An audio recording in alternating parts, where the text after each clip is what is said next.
దక్షిణాదిన మహిళాపురం అనే ఒక పట్టణం ఉండేది. ఆ పట్టణం దగ్గరగా ఒక శివాలయం ఉండేది. ఆ ఆలయం దగ్గరగా కొంతమంది సన్యాసులు ఉండటానికి ఒక మఠం కూడా ఉండేది. ఆ మఠంలో తామ్రాచూడు అనే ఒక సన్యాసి ఉంటూ ఉండేవాడు. అతడు రోజు పట్టణంకు వెళ్ళి భిక్షమడిగి తెచ్చుకునేవాడు.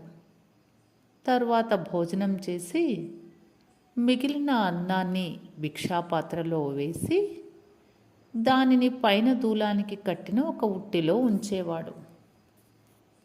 అతడు పొద్దున లేచి వీధిలోకి వచ్చి ఎవరైనా బీద మనిషి ఉన్నాడా అని చూసేవాడు. ఎవరైనా కనపడితే ఆ మిగిలిన అన్నం అతడికి పెట్టి అతని చేత ఆ మఠాన్నంతా చిమ్మించి శుభ్రం చేయించేవాడు. ఇలా కాలం గడిచిపోతూ ఉండేది. ఒకనాడు హిరణ్యకుడు అనే ఒక ఎలుక తన పరివారంతో ఆ మఠం లోపలికి వచ్చింది. 4 పక్కలా తిరిగి చూసింది. తినడానికి ఏమీ దొరకలేదు. అనవసరంగా ఈ మఠంలోకి వచ్చాం గదా, ఈ పాడు సన్యాసి తినడానికి ఏమీ ఉంచలేదు అనుకుంటూ ఆ మఠం బయటికి రాబోయింది. దారిలో వసారా ఉంది. అక్కడ దూలానికి కట్టిన ఉట్టిలో ఒక పాత్ర ఉండడం చూసింది. దానిలో ఏదో ఉంది, లేకపోతే ఈ సన్యాసి దీన్ని ఇంత ఎత్తుకు ఎందుకు ఉంచుతాడు అనుకొని దాని మీదకి ఎగిరింది. నేల మీద నుండి మనిషి ఎత్తున ఉంది ఆ పాత్ర. అయినా హిరణ్యకుడు ఒక్క దూకులో ఎగిరి దాన్ని అందుకోగలిగింది. ఆ ఎలుక అనుకున్నట్లే ఆ పాత్రలో చాలా అన్నం ఉంది. వెంటనే హిరణ్యకుడు తన సహచరులన్నిటినీ పిలిచి అన్నిటికీ అన్నం పెట్టింది. ఆ ఎలుకలన్నీ కడుపు నిండా అన్నం తిన్నాయి.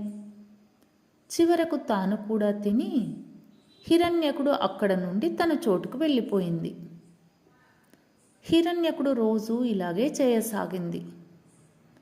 కావలసినంత అన్నం తినడం, ఆ తర్వాత వెనక్కి వెళ్ళిపోవడం, ఇలా చేస్తుండేవి ఆ ఎలుకలన్నీ.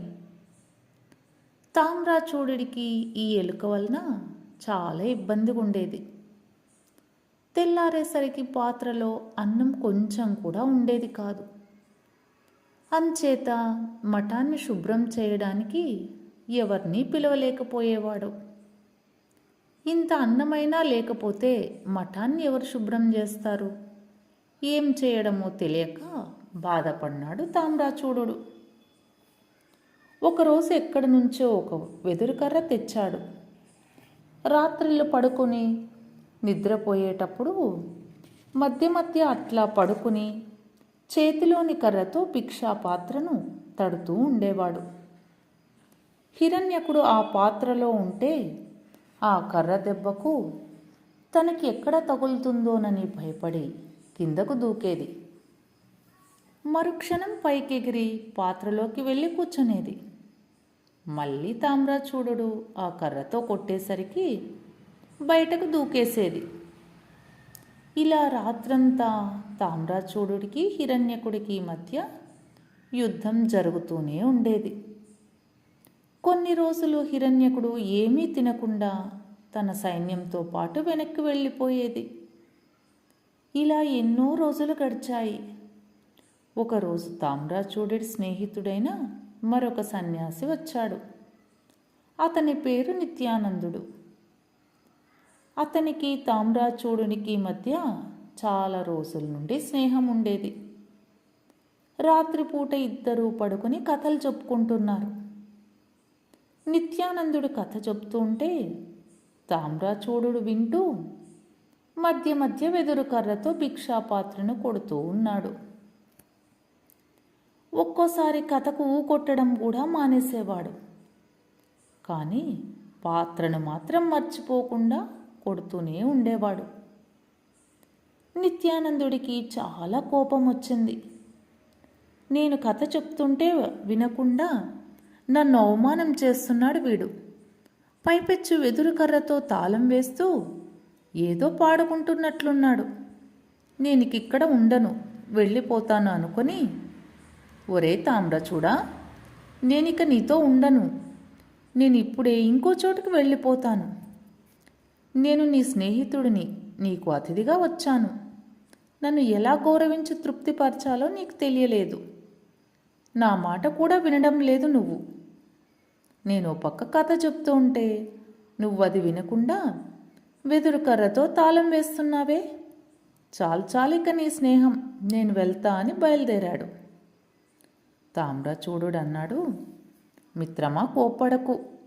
నేను నిన్ను అగౌరవపరచాలని ఆ కర్రను కొట్టడం లేదు. ఆ కర్రతో అదిగో ఆ దూలానికి కట్టి ఉన్న ఉట్టిలో భిక్షాపాత్రను కొడుతున్నాను. మటం చిమ్మే మనిషికని ఆ పాత్రలో కొంచెం అన్నం ఉంచాను. ఎలుక వచ్చి దాన్ని తినిపోతుందన్న భయం కొద్దీ ఆ ఎలుక రాకుండా బెదిరించాలని ఆ పాత్రను మాటిమాటికి కర్రతో కొడుతున్నాను. నువ్వు కోప్పడకు. నిత్యానందుడు ఆ దూలం వైపు చూశాడు. ఇంత ఎత్తుకు ఆ ఎలుక ఎట్లా ఎగురుతుందబ్బా అని ఆశ్చర్యపడ్డాడు. ఈ ఎలుక ఉండే చోట డబ్బు ఉండి తీరాలి, లేకపోతే ఈ చిన్న ఎలుకకు అంత ఎత్తుకు ఎగిరే శక్తి ఎట్లా వస్తుంది అని ఆలోచించాడు. తామ్రచూడుని చూసి, మిత్రమా, ఈ ఎలుక ఎక్కడి నుండి వస్తుందో నీకు తెలుసా అని అడిగాడు. అది ఎక్కడి నుండి వస్తుందో నాకు తెలియదు, కానీ రాత్రివేళ వచ్చి చాలా గొడవ చేస్తుంది. ఎక్కడి నుండి వస్తే ఏం అని జవాబిచ్చాడు తామ్రచూడు. నిత్యానందుడు, ఆ ఎలుక ఉన్న చోట చాలా డబ్బు ఉంటుంది, లేకపోతే అది ఇంత ఎత్తు ఎగరలేదు, అందుకనే నిన్ను అడిగాను. ఈ ఎలుక ఎక్కడి నుండి వస్తున్నది అని తెలియకపోతే పర్వాలేదు.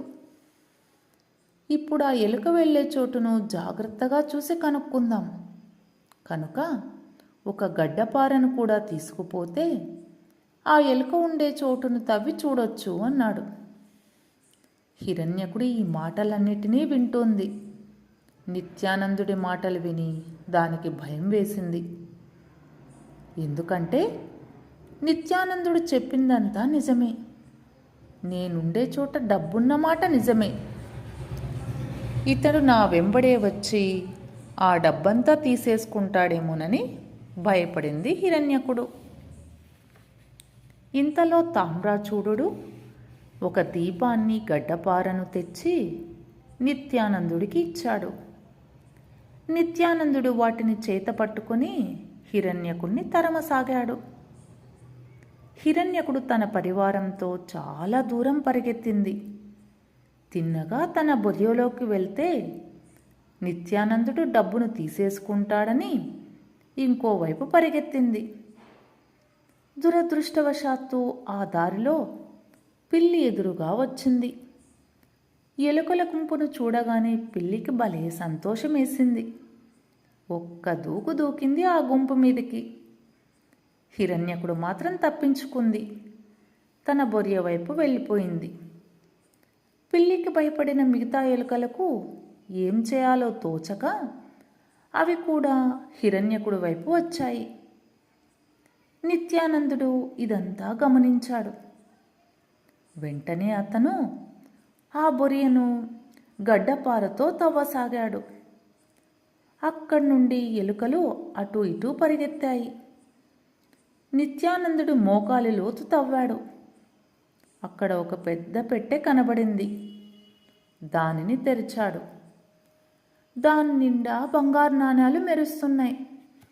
వెంటనే ఆ పెట్టెను తీసి తామ్రచూడి చేతికి ఇచ్చి, ఇక మీద నీకు ఎలుక గొడవ ఉండదు అని చెప్పాడు. మరుసటి రోజు రాత్రి నిత్యానందుడు నిద్రపోవడానికని మఠం చేరేసరికి కాస్త ఆలస్యమైంది. తామ్రచూడు మాత్రం పడుకున్నాడు. ఎలుక కీచ్ కీచ్మని అరుస్తున్న శబ్దం మాత్రం అతడి చెవిలో వినపడుతూనే ఉంది. అతడు ఎప్పటిలాగే భిక్షాపాత్రను వెదురు కర్రతో కొడుతున్నాడు. నిత్యానందుడు అప్పుడు అక్కడికి వచ్చాడు. ఏమిటోయ్, ఇంకా నీకు ఎలుక బెడద ఉందా అని అడిగాడు. ఆహా, రోజు కన్నా ఎక్కువైనట్లుంది. థప్ థప్ అనే చప్పుడు విను అన్నాడు తామ్రాచూడుడు. అప్పుడు నిత్యానందుడు చెప్పాడు, మిత్రమా భయపడకు. నిన్న మనం ఆ ఎలుక డబ్బును తీసేసుకున్నాం కదా, అది ఇక ఆ దూలమంత ఎత్తు ఎగరలేదు. కానీ ఆ ఎలుక అలవాటు కొద్దీ ఆ దూలం మీదకి ఎగురుదామని ప్రయత్నిస్తూ ఉంది. కానీ ఆ పాత్ర అందనంతున తప్పమని కింద పడుతూ ఉంది. అదే ఆ చప్పుడు. కావాలంటే రేపొద్దున నీ పాత్రలో అన్నమంతా అట్లాగే ఉంటుంది చూడు. అలాగే చూద్దాం కానీ అనుకొని తామ్రాచూడుడు ఆ రాత్రికి నిద్రపోయాడు. మరుసటి రోజున పొద్దున చూస్తే భిక్షా పాత్రలో అన్నమంతా అలాగే ఉంది. అది చూసి చాలా ఆశ్చర్యపడ్డాడు. నిత్యానందుడి వలన హిరణ్యకుడికి ఆహారం దొరకడం కూడా కష్టమైపోయింది. దాని పరివారమంతా మన రాజుగారు తమ భోజనానికే కష్టపడుతున్నారు, ఇక మనకేం పెడతారు అనుకుని హిరణ్యకుడిని విడిచి వెళ్ళిపోసాగాయి. హిరణ్యకుడికి ఇది చాలా అవమానం అనిపించింది. తన పరివారం పోయింది, డబ్బు పోయింది, డబ్బుతో పాటు ఒంట్లో ఉన్న బలం కూడా పోయింది. పాపమిక ఆ హిరణ్యకుడు అక్కడ ఉండలేక అక్కడి నుంచి ఎవరికీ చెప్పకుండా ఎవరూ లేని చోటికి వెళ్ళిపోయింది.